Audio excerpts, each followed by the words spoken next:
అందరికీ నమస్కారం. Welcome to Leo news. Posani Krishnamurali నిన్నటి రోజున ఏదైతే సిఐడి పోలీసుల కస్టడీలో కొన్ని ప్రశ్నలకు సంబంధించిన విచారించగా అనేక సమాధానాలు కొద్దిమేర పోలీసులు రాబట్టినట్టే తెలుస్తూ ఉంది. అయితే అసలు కస్టడీలో పూర్తిగా విచారణ సంబంధించి ఏం జరిగింది, పోసాని ఏం సమాధానాలు చెప్పుకుంటాడు, ఇవన్నీ కూడా తెలుసుకునే ప్రయత్నం చేద్దాం. మనతో ఉన్నారు సోషల్ యాక్టివిస్ట్ శ్రీలీల గారు. మేడం నమస్కారం అండి. నమస్తే అండి. పోసాని కృష్ణమురళి గారు ఇప్పటికే రిమాండ్ ఖైదీగా ఉన్నారు, మనందరికీ కూడా తెలిసిన విషయం. అందులో భాగంగా నిన్నటి రోజున గుంటూరు సిఐడి పోలీసులు ఆయన విచారణ కోరుతూ సిఐడి కస్టడీ కోరుతూ కోర్టులో పిటిషన్ వేసారు. దానికి కోర్టు కూడా అనుమతి ఇచ్చింది. దానికి సంబంధించి ఆయన విచారిస్తూ అసలుకి నీకు స్క్రిప్ట్ ఎవరు ఇచ్చారు, ఎవరు మాట్లాడమంటే మీరు మాట్లాడారు, అనేక సందర్భాల్లో పూర్తిగా అసలుకి ఎవరు చెప్తే ఇవన్నీ చేశారని చెప్పేసి అడిగినట్టుగా తెలుస్తుంది. మొత్తంగా పోసాని గారు చెప్పినటువంటి సమాధానాలు ఏంటి, దీన్ని బట్టి మనం అర్థం చేసుకోవచ్చు అంటారు? పోసాని కృష్ణమురళి అసలు అతను అరెస్ట్ చేసినప్పుడు చెప్పిన మాట ఏంటంటే, సజ్జల రామకృష్ణారెడ్డి స్క్రిప్ట్ ఇచ్చాడు, నేను మాట్లాడానని చెప్పాడు. నిన్నటి రోజున సిఐడి గుంటూరు సిఐడి వాళ్ళ విచారణలో నాకు సాక్షి ఛానల్ పేపర్ నుంచి వచ్చింది. ఎవరైతే సాక్షి ఛానల్ పేపర్ అంతా వాళ్ళదే కదా, దాని నుండి కొంతమంది నాకు పంపించేవాళ్ళు, అది నేను చదివేవాడిని అని చెప్పాడు. ఎంత టైం ముందు నీకు వాళ్ళు సమాచారం ఇచ్చేవాళ్ళు అంటే, ఒక్కోసారి కొన్ని గంటల ముందు, లేకపోతే ఒక్కోసారి కొంచెం ఎక్కువ టైం ముందు ఇచ్చేవాళ్ళు.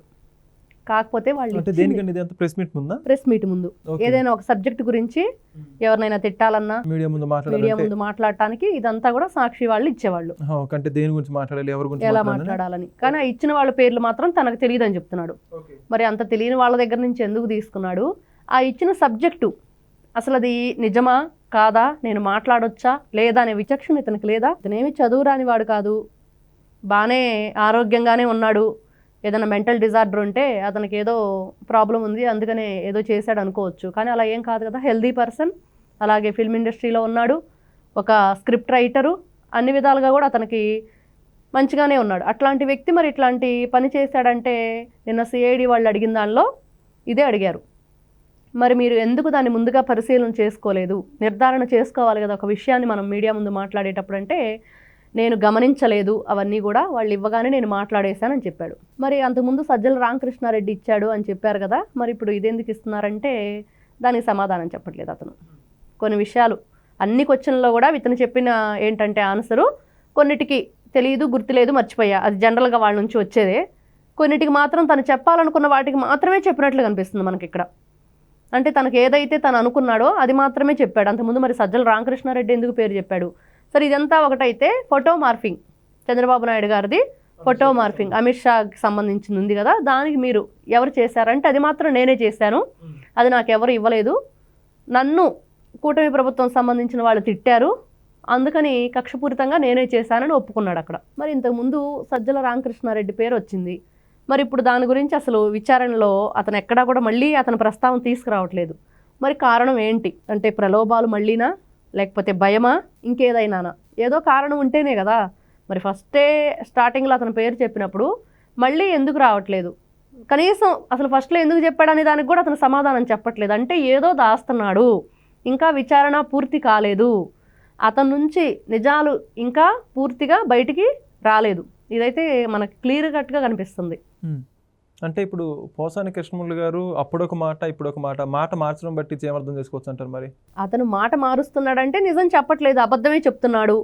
కానీ కూటమి ప్రభుత్వం నుంచి ఇతను ఎటువంటి ఇబ్బంది లేదు, ఎప్పుడు కూడా ఎవరు కూడా అతను ఇబ్బంది పెట్టిందే లేదు. కానీ కూటమి ప్రభుత్వం వాళ్ళని తిట్టారు కాబట్టే నేను పెట్టాను అంటున్నాడు. కానీ అవన్నీ కూడా ఫేస్బుక్లో వచ్చినవి అన్నీ కూడా మార్ఫింగ్ చేసి, అవి ఫేక్ అకౌంట్స్ క్రియేట్ చేసి వైఎస్ఆర్సీపీ చేసిన వాళ్ళవే అవన్నీ కూడా ఈ మధ్య మనం చూసాం, అన్ని వెలుగులోకి వచ్చాయి ఎవరెవరు ఫేక్ అకౌంట్స్ క్రియేట్ చేశారని. మరి దాన్ని ఆసరాగా చేసుకొని ఇతను ఇలా ప్రవర్తించడం, మీరన్నట్లుగా అతను ఎందుకు అలా చెప్తున్నాడు అంటే, ఎవరైతే ఇప్పుడు వైఎస్ఆర్సీపీ ప్రభుత్వం సంబంధించిన వాళ్ళు ఉన్నారో, కర్మకర్త క్రియ వీళ్ళందరూ మనం చెప్పుకుంటున్నామో, ఆ కర్మకర్త క్రియ అనే వాళ్ళే ఇదంతా నడిపిస్తున్నారు ఖచ్చితంగా. ఇతనిలో ఇంకోటి కూడా ఉంది, జగన్మోహన్ రెడ్డి నన్ను చూడటానికి రాలేదు అనేది కూడా ఉంది. ఎందుకు రాలేదు? మరి ఎవరి చేత రాయబారం నడిపిస్తున్నారు, ఇంకా కూడా వైఎస్ఆర్సీపీ వాసనలు వదిలిపెట్టని వాళ్ళు ఉన్నారు అనేది ప్రతి ఒక్కరు ఈరోజు మాట్లాడుకుంటున్న విషయం. ప్రతి ఒక్కరు కూడా అదే మాట్లాడుకుంటున్నారు. మరి ఇప్పటి వరకు పోసాని కృష్ణమురళికి సంబంధించి అంబటి రాంబాబు కానీ వీళ్ళందరూ కూడా మాట్లాడారు, అనేక అక్రమ కేసులు పెడుతున్నారు, అటు ఇటు తిప్పుతున్నా అని చెప్పేసి అప్పుడు మాట్లాడారు. మరి ఇప్పుడు వరకు మళ్ళీ ఎవరు ఆ ఊసెత్తినటువంటి పరిస్థితి కూడా అవును, అతని గురించి మళ్ళీ అంతే. ఎవరు కూడా ఫస్ట్ సజ్జల రామకృష్ణారెడ్డి పేరు కానివ్వండి, తర్వాత ఇప్పుడు ఎవరెవరు చేశారో సాక్షి ఛానల్ పేరు కానివ్వండి, ఇవన్నీ చెప్పిన తర్వాత ఎవరికైనా అనిపిస్తుంది కదా మా గురించి గుట్టు బట్టబయలు చేస్తున్నాడు, ఇంకా ఇతను ఏదైనా మనకి ప్రమాదమే అనుకునే టైంలో దూరం పెడదాము అనే ఆలోచన. హెల్ప్ చేయకుండా ఉంటే మనం ఆ విషయం చూస్తే బోరుగడ్డ అనిల్ ఫస్ట్ అతను సెల్ఫీ వీడియో రిలీజ్ చేసినప్పుడు నా దేవుడు అసలు అతను లేకపోతే నేను లేను, అతనే నాకు ఇలవేలు పన్నట్టు మాట్లాడాడు జగన్మోహన్ రెడ్డి గురించి.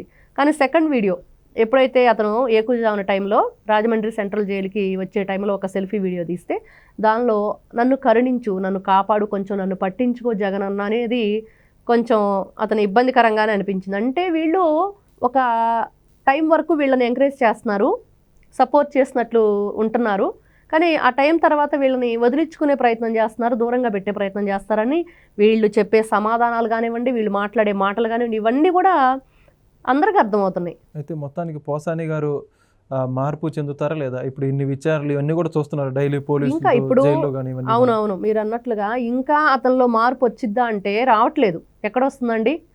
ఈ రోజున ప్రతి ఒక్క ప్రశ్నకి సమాధానం చెప్పి మొన్న సాయిరెడ్డి గారు చెప్పినట్లుగా ఏమని చెప్పాడు, ఇంకా ఏది అడిగినా కూడా నేను రెడీగా ఉన్నాను, ప్రతి ఒక్క విషయం చెప్తాను, నాకు దీంట్లో ఎటువంటి సంబంధం లేదన్నారు. అలానే వీళ్ళు కూడా బయటకు వచ్చేసి అసలు జగన్మోహన్ రెడ్డి ఆత్మతానయ్యుండి జైలు మేట్ అయ్యుండి అంత గొప్పవాడిగా అతనితో పాటు పనిచేసిన వ్యక్తి ఈ రోజున బయటకు వచ్చేసి పార్టీని రాజ్యసభ సభ్యత్వాన్ని కూడా వదిలేసుకొని బయటకు వచ్చి ప్రతి ఒక్కటి నేను పోసుకొచ్చినట్లు చెప్తాను అని అంటున్నాడు.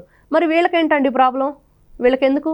వీళ్ళు కూడా చెప్పేస్తే పోసాని కృష్ణమురళి అనే వ్యక్తి మరి నిన్న సిఐడి విచారణలో పూర్తి వివరాలు అవి కూడా చెప్పట్లేదు, కొన్ని ప్రశ్నలకు మాత్రమే సమాధానం చెప్పాడు, అవి కూడా నమ్మశక్యంగా లేవు. కాబట్టి వీళ్ళు మారతారా అంటే ఇంకా మార్పు రావాలి. మార్పు రావాలంటే ఇంకా ప్రజలు ఏమైతే అనుకుంటున్నారో వైసీపీ వాసనలు ఉన్నాయి ఎవరిలో, అధికారుల్లో, అవి కూడా వాళ్ళు వదిలిపెడితే వీళ్ళు కరెక్ట్గా ఉంటారు అనేది ఈరోజు ప్రతి ఒక్కరూ కూడా మాట్లాడుకునే విషయం. ఓకే, చూద్దాం మేడం. Thank you. నమస్తే. Please subscribe to Leo News for more videos.